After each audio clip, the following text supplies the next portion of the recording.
J'ai le plaisir maintenant d'introduire la première conférence du jour avec Pascal Tissière, ingénieur de Martigny, qui s'est penché longuement sur les bis. Il a été membre fondateur, avec beaucoup d'autres, de l'association valaisanne des bis, dont il était le trésorier, c'est-à-dire que nous avions des fonds et des moyens. Et puis, il a été ensuite appelé à la fonction de co-directeur, co-président, pardon, de cette association, une coprésidence qu'il vient de quitter. Mais c'est lui aussi qui a porté le dossier des bis à l'UNESCO, pour une inscription à l'UNESCO. Et à cette occasion-là, c'était prévu donc qu'il nous parle surtout de cette candidature des bis valaisans à l'UNESCO. Et puis il m'a dit, écoute, j'ai aussi un dossier super sur un bis qui est peu connu. Donc il va nous parler de ces deux sujets. Pascal.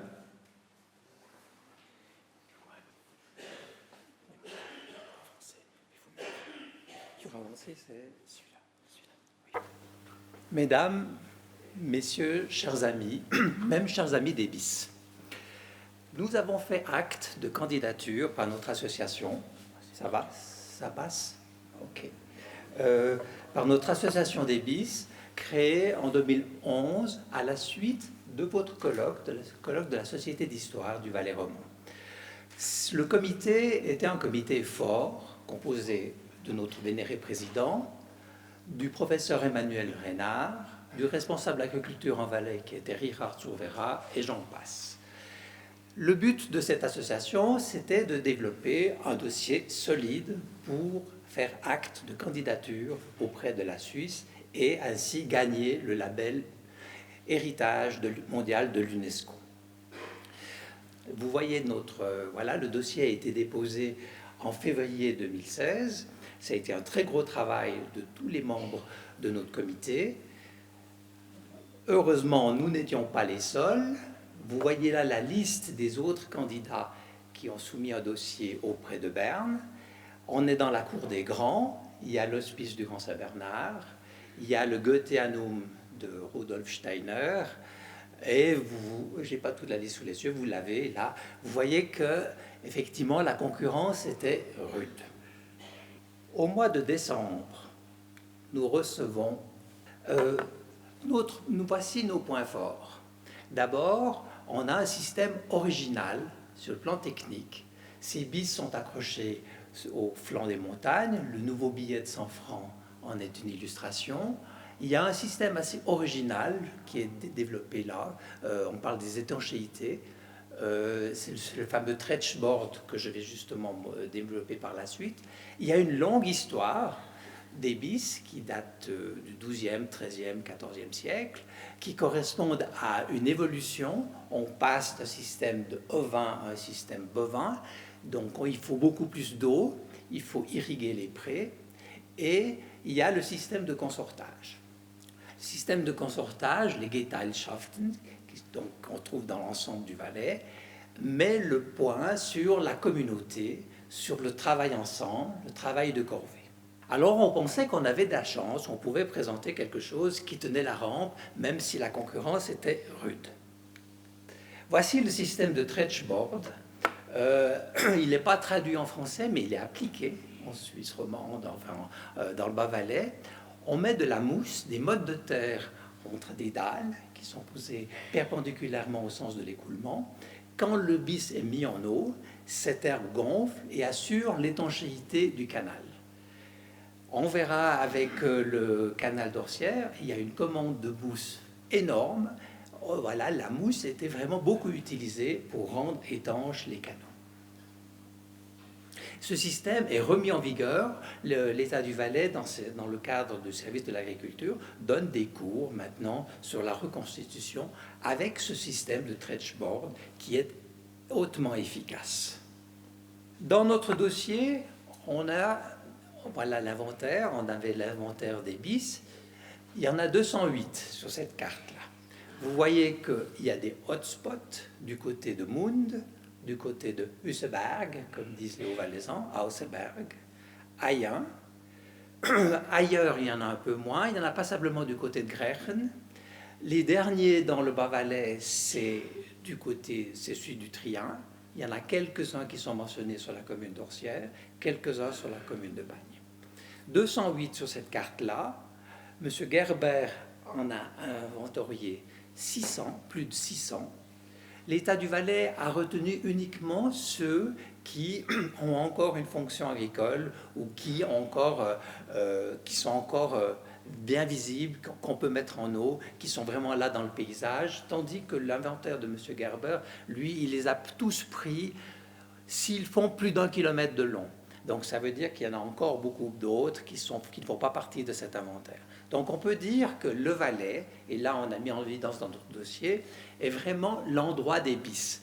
On va dire que ce n'est pas très original de capter de l'eau à un glacier ou à un torrent et de l'amener sur des prés. Ça existe dans tous les pays, l'Himalaya, j'en passe, des meilleurs.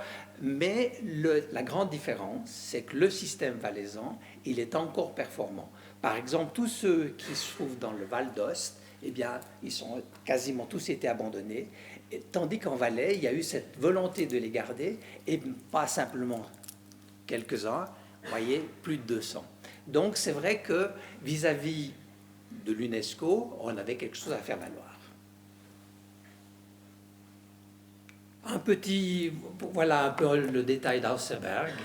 Vous voyez que ce qui est très intéressant, c'est que ces bis sont à différents niveaux. Et ça, c'est vraiment très important parce que c'est partout comme ça.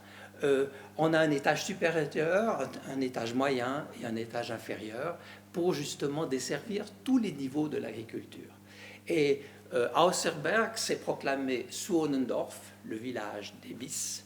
Et dans notre comité, par définition, disons par les statuts, nous avons toujours le président de cette commune, enfin de notre association des bis. Sur ce tableau, nous voyons les différentes formes juridiques. Le consortage qui vient du droit coutumier, qui est axé sur le travail communautaire. Après, nous avons le consortage des anciennes moutures, qui va donner dans le droit la société coopérative, selon justement les directives cantonales. Puis, il y a encore actuellement tout ce qu'on appelle consortage, qui sont des regroupements d'intérêts à but défini, par exemple, pour les murs en pierre sèche, pour des remaniements, des choses comme ça. Et puis, vous voyez aussi, dans le droit suisse, ça s'appelle le Verein, l'association, comme votre société, les fondations, les coopératives. Donc, dans le droit suisse, il y a une place spéciale pour les droits cantonaux. Il est dit justement dans le Code civil suisse que les Almen et autres formes, comme les consortages, ont leur vie spécifique sous le droit cantonal. Ce qui fait que le Valais a développé dans son droit toute une législation, par exemple, liée à ces consortages qui peuvent perdurer, qui peuvent continuer à vivre, même s'ils datent du XIIe ou du XIIIe siècle. Alors, voilà le verdict. Là, c'est la maison du Saint-Bernard. Je vais descendre pour vous lire le texte parce que ça va hérisser ou bien voilà, monsieur, lis le dernier paragraphe. L'hospice du Grand Saint-Bernard est un site d'importance nationale inscrit à l'inventaire fédéral ISOS. Des interventions récentes à l'intérieur de l'hospice et de l'hôtel lui ont fait face, ont toujours été réalisées sans le suivi patrimonial nécessaire. Les conditions d'intégrité de ce site sont en outre potentiellement compromises par le projet d'un parc éolien aux abords du col. Les propriétaires n'ont pas souhaité une mise sous protection du bien conformément aux exigences de l'UNESCO. L'hospice du Grand Saint-Bernard ne présente ainsi pas la valeur universelle exceptionnelle nécessaire à une inscription sur la liste du patrimoine mondial. Donc vous voyez deux cartons rouges à deux bandes là, rouges qui montrent que voilà, effectivement, l'hospice du Saint-Bernard, même si le parc éolien ne se trouve pas dans la vallée, vous savez tous que c'est dans la combe de Barasson, mais voilà, up, outdoor. Voilà, c'est le tour des bis d'être éjecté. Tu peux peut-être lire aussi le dernier paragraphe qui est... L'existence des systèmes d'irrigation techniquement comparables est attestée dans plusieurs régions de montagne à travers le monde. Il en est de même de la gestion communautaire des bis, inscrite par ailleurs sur la liste des traditions vivantes en Suisse. Les consortages en Valais, donc c'est le titre de cette liste des traditions vivantes. La plupart des bis valaisans ne subsistent qu'en partie ou ont été reconstruits après une phase d'abandon, en prétéritant l'authenticité et l'intégrité. Les zones traditionnellement irriguées dans la partie inférieure des vallées sont enfin en bonne partie mitées par une urbanisation récente. Et voilà, comme ça, les bis sont sortis du jeu. Alors, on va se dire, qu'est-ce qui a une certaine valeur aux yeux, justement, de la Confédération? Ce sont les hêtraies. Alors voilà, ça veut dire que tout ce qui est patrimoine architectural ou bien naturel au sens des bis est balayé et c'est ça qui fait foi. Alors maintenant, on va s'occuper des bis de Orsières. Là, vous voyez les bis qui sont actuellement sur la commune d'Orsières. Au début, il y en avait, à la fin du 19e siècle, il y en avait 29. Actuellement, il y en a 3 encore qui sont en eau. Celui dont on va parler, le canal Lide-Orsières, le canal de Champé et le canal de Soulaye. Donc, on a perdu, c'est une hécatombe, on a perdu 90% des bis. On va essayer de faire une recherche avec Rafi Forma, qui est le responsable d'irrigation à Orsières, pour comprendre comment on en a perdu autant. Sur la carte là de côté, avec le fond topo, vous avez le canal Lide-Orsières. Il a sa source sous le village de Lide. Il est très facile à reconnaître, il est sous le pont des Radicaux.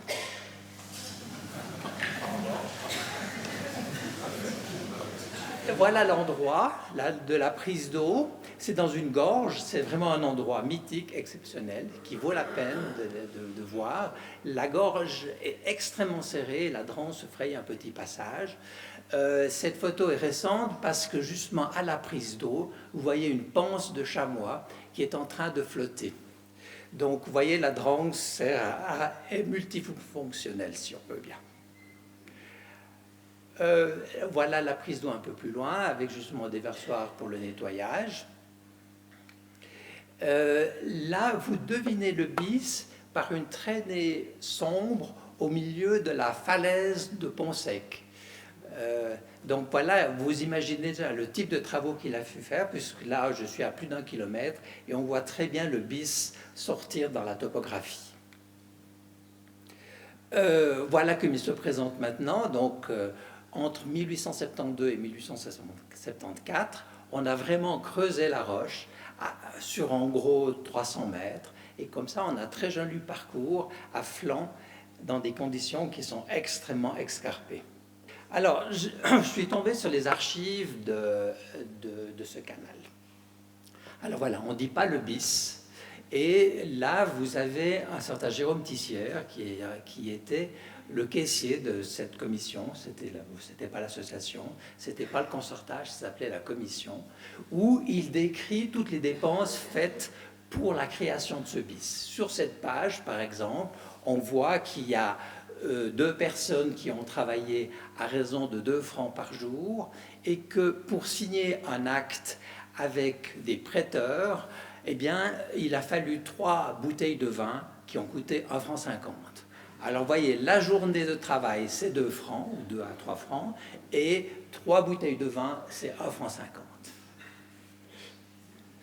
Alors maintenant, on va quand même savoir qui est ce Jérôme Tissière. Je me suis senti obligé de mettre cette photo, surtout à cause de la moustache. Donc, il a des rouflaquettes extraordinaires, hein, donc le style 1960, et une moustache encore plus terrible, qui a fait fureur dans les années 30. C'est un tableau de Joseph Brouchou, qui l'a peint vers 1857. Brouchou, qui a, vous voyez, un style beaucoup plus austère que Félix Cortet, a émigré en 1875, quasiment après quasiment à la fin de la construction du BIS pour les États-Unis. Alors là, j'ai la liste, c'est ça, de la commission, hein, c'est ça? Voilà. Il faut se rendre compte, ces gens veulent un BIS. À ce moment-là, il y a une très forte émigration. Il y a eu 1856, vous savez, les gens de la vallée d'Entremont partent en grand nombre pour l'Amérique du Sud, pour l'Amérique du Nord. Et là, il y a des gens qui se disent maintenant, non, on se ressaisit.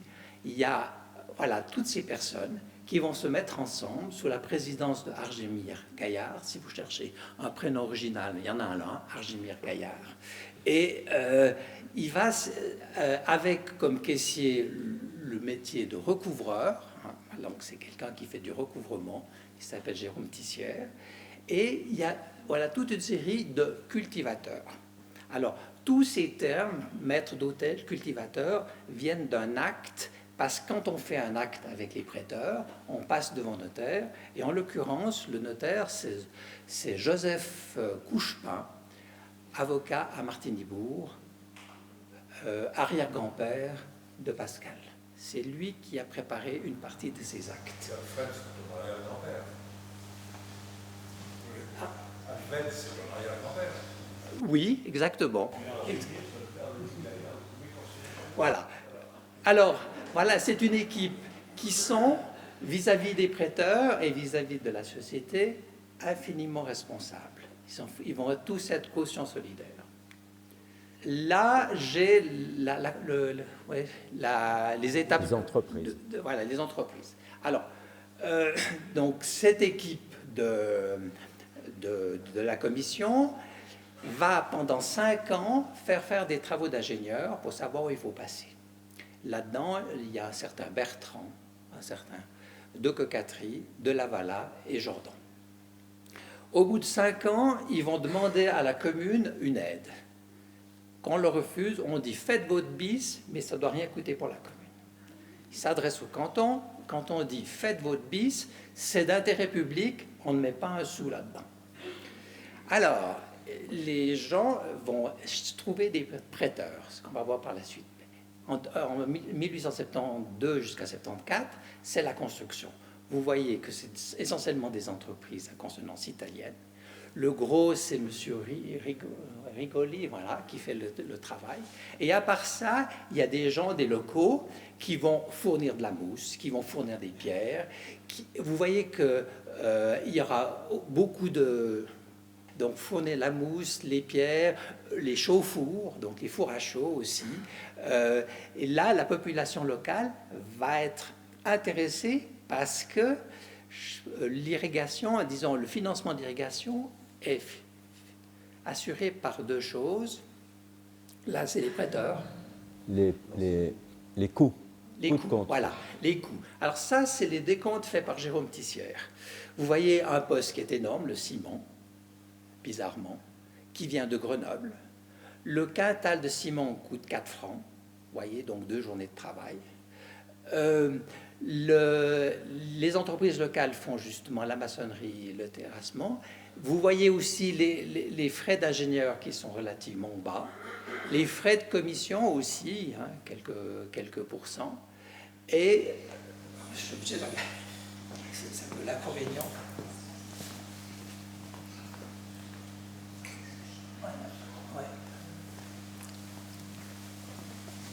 Et voilà, là, je voulais insister sur le post-expropriation. Alors évidemment, il faut traverser des cultures, on exproprie à 2 francs la toise, en gros 3,5 mètres carrés. Donc vous voyez, les montants sont importants. Et vous avez en gros donc 35 000 francs qui sont à découvert. Eh bien, ils ne vont pas faire appel aux banquiers, ils vont faire appel à la population locale. Et là, vous avez les listes des prêteurs et vous avez à peu près le même montant. Donc, ils ont réussi à trouver sur place des gens qui croyaient au projet. Même, vous voyez, des institutions religieuses, comme la confrérie de Saint-Joseph à Sambranché, ou des gens d'ailleurs. Il y a quelqu'un d'Argentière, là, vous voyez. Et ce qui fait que pendant la construction, le financement est assuré par les locaux, si on veut bien, par des gens qui croient au projet. Ces gens-là sont rétribués à raison de 5% sur leur capital, et il faudra 25 ans pour que la commission rembourse tous ces prêts et aussi exige de la part justement de chacun des propriétaires. Voilà, là vous avez les décomptes. Vous avez le nombre de propriétaires qui est énorme, hein, vous voyez. Et puis on va demander à chacun par toise un certain montant. Donc en gros, il y a 56 hectares, hein, c'est ça, voilà, qui vont être irrigués. Et puis on va demander à chacun un certain montant qui est de là, 5,2. Voilà, 5,2 centimes mis en mètre carré. Les gens ont moyen, pour baisser la facture, de travailler. Ce sont toutes ces journées qui sont affichées. Et puis, certains sont touchés directement par l'expropriation, ce qui fait qu'ils sont expropriés. Ça va diminuer aussi le montant qu'ils vont payer. Et donc voilà, ils arrivent à créer un système qui tient la route sur le plan financier, mais qui va exiger de la part de la Commission des interventions sur le long terme. Parce que c'est une société, je ne voudrais pas dire exsangue, mais vous voyez, il y a les gens qui partent, c'est difficile à nourrir, il y a très peu d'argent qui circule, et il faudra 25 ans pour que la totalité du canal, parce qu'on ne disait pas le bis à l'époque, on disait le canal, soit payé. C'est en 1900 que tous les prêts sont remboursés et que chaque propriétaire a versé sa part. Alors là, qu'est-ce qu'il en devient maintenant? Le BIS a été intégré dans le projet d'irrigation. Voilà ce qu'il est devenu, c'est que dans le projet d'irrigation, on a mis des conduites à l'emplacement du pont sec, la falaise qu'on voyait tout à l'heure. Il a fallu creuser aussi un dessableur, puisqu'on fait de l'arrosage avec des buses. Si vous avez des sédiments dans l'eau, eh bien les buses se bougent tout de suite. Alors il y a un immense dessableur qui a été construit récemment, entre justement 1980 et 2010. Et voilà la nouvelle image de l'irrigation. C'est non plus l'irrigation par ruissellement, mais par jet d'eau. Alors voilà, le BIS continue à vivre, et puis le consortage continue aussi à vivre. Pourquoi? Parce que Rafi Forma, responsable de l'irrigation, se demandait s'il fallait continuer à vivre en consortage ou offrir tout le système d'irrigation à la commune. Willy Ferret, président de Magne, lui dit « Je vais te donner un conseil, si tu donnes à la commune, les propriétaires ne se sentiront plus responsables. Et il y aura des cannes cassées, il y aura des dégâts, et puis une fois qu'une conduite est percée, le débit d'eau est tellement important qu'on a des dégâts énormes. Je te propose plutôt de rester dans le système consortage. » Alors il présente ça à ses collègues, mais les radicaux, il y avait 2 radicaux à Orsières qui étaient contre. À ce moment-là, Rafi Forma m'a dit « Mais vous voulez me rappeler votre slogan? C'est bien moins d'État. » Oui, eh bien, ce sera moins d'État. Et actuellement, le consortage continue et fonctionne très bien.